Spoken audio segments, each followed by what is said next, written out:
today we have a piece of NFL news. Brandon Aiyuk officially requested a trade from the 49ers, according to Adam Schefter earlier, and another report from Schefter later on also stated that teams were inquiring about exploring trades for Brandon Aiyuk, and San Francisco got back to most of them and stated that they were not willing to trade Aiyuk.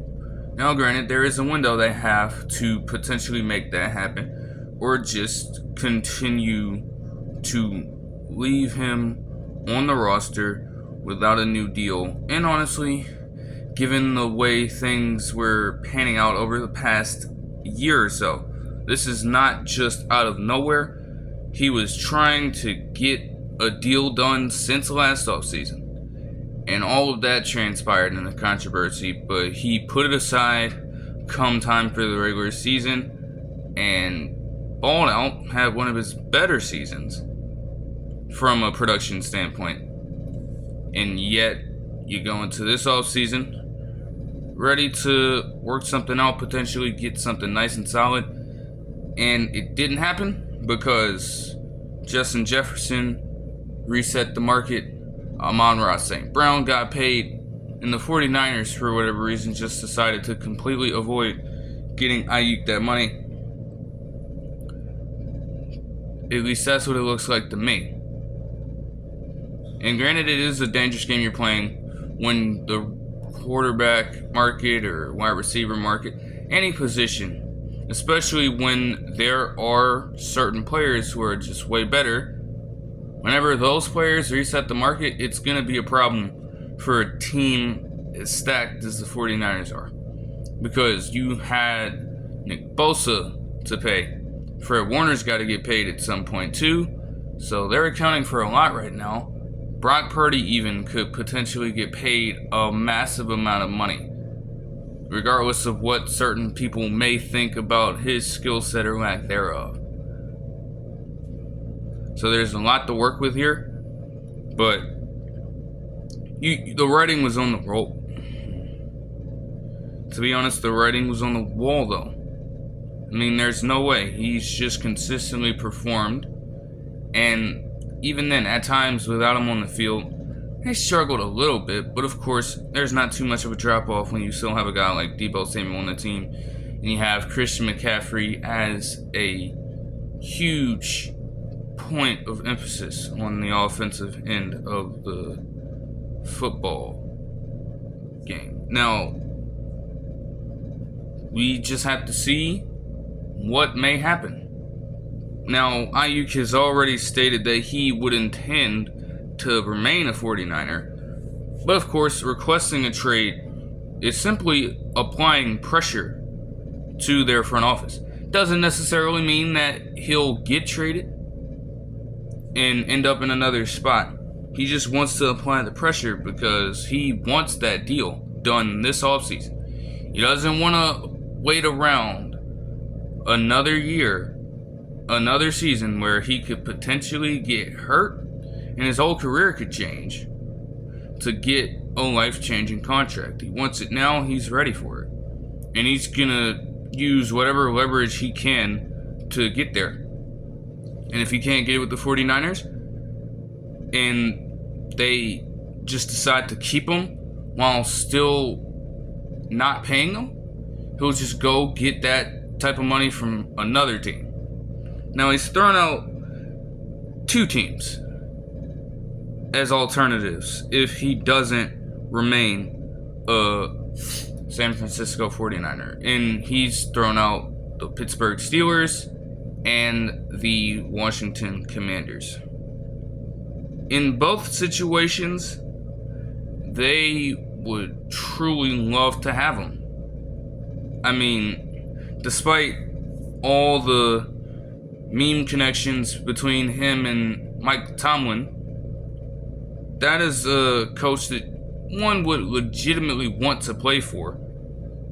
He's definitely going to coach him hard and put him in the right spots he needs to be in order to succeed in Pittsburgh. Not to mention, you are in a spot where you have a legitimate quarterback under center now in Russell Wilson. Whether he may have dropped off from his prime or not, he is very capable and will certainly be able to get Aiyuk the ball on those in-breaking routes and maybe down the field at times as well. Of course, the Steelers would be well accustomed to having to deal with Brandon Aiyuk already after they lost to them in such a slaughter in week 1 of the last NFL season. And George Pickens is obviously a number 1, maybe a number 2. Aiyuk can come right in and be that complementary piece to George Pickens on the outside. Maybe a little bit of work in the slot if you need him there. But that's perfect. He's got the build for that. So the Steelers would love him. And the Commanders, I mean, just think about this. Jaden Daniels is coming in as a 24-year-old rookie. In his final season, Brandon Aiyuk's final season at Arizona State, before he entered the draft, was played with Jaden Daniels as his quarterback in Arizona State. Obviously, this was way before he transferred to LSU and became the dynamic prospect that he would become in the 2023 season. But they already have the chemistry way back from playing with each other that long ago and also keeping in touch, I'm sure. Like, there's no way that Aiyuk just gets to the NFL and keeps out of touch with Jaden Daniels for all that time. They've certainly been around each other, been talking with each other the whole time, and they've seen each other throughout the course of the offseason at different events, different functions, things of that nature. It's already there. And that just makes the wide receiver core for Washington a little deeper. I mean, losing Curtis Samuel, you probably wouldn't have felt too disappointed by it, but it does hurt when you have a guy who's that shifty and can be a sort of gadget player for you. You can't necessarily go without those if you're in a certain situation, and the Commanders find themselves in just that situation. Ironically enough, bringing in a new head coach, bringing in a new running back in Austin Eckler that may or may not have regressed. So you gotta have some ability in the core for the wide receiver room to just stretch the field, make players on the defense account for every single one of them. Maybe that could potentially open up more running lanes for the potentially slower Austin Eckler. And yeah, that is a problem in and of itself. I mean, his speed is certainly lacking at this point. There's no denying it. Some of the clips I saw last season from different games were just absolutely atrocious. And an Austin Eckler from probably 2 seasons ago would have gotten more yardage, potentially a touchdown on some of these plays. But hey, he's already exceeded the typical age for a running back in terms of being able to last in the NFL. This longevity at the position is probably extreme as hell. I won't say unprecedented. Obviously, there are running backs who played in the NFL for much longer and much deeper into their 30s, but they aren't necessarily successful when they reach that age. And that could potentially start hitting Eckler right now.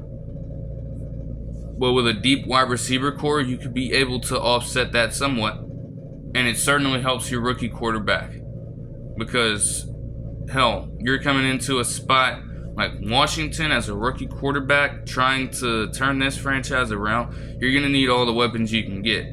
If a lot of them happen to be on the outside, so be it. Well, that's just how it has to be. So those are 2 likely places that Brandon Aiyuk would end up going to. We, at this point, just have to wait around we'll hear something in the next few days in terms of a potential trade or the 49ers' decision to just keep him on the roster and then figure out something with him then. But I do not know how willing he is to accept the franchise tag, especially when, again, multiple wide receivers, granted they may be better than Aiyuk, but Aiyuk's still up in that higher echelon. You should be trying to pay him reasonably well. It's hard for the 49ers to do, and this is just one of the roadblocks that they have to face with their run as being one of the more complete teams in the NFL on paper, and certainly up there when it comes to stacking talent. You can't necessarily keep everyone around for a long period of time, all the time. They have reached an early impasse with their star wide receiver. Guess we'll have to see what John Lynch crafts up over the coming days. But that'll do it for this one. I hope you guys enjoyed the video, and I'll see you guys in the next one. Peace.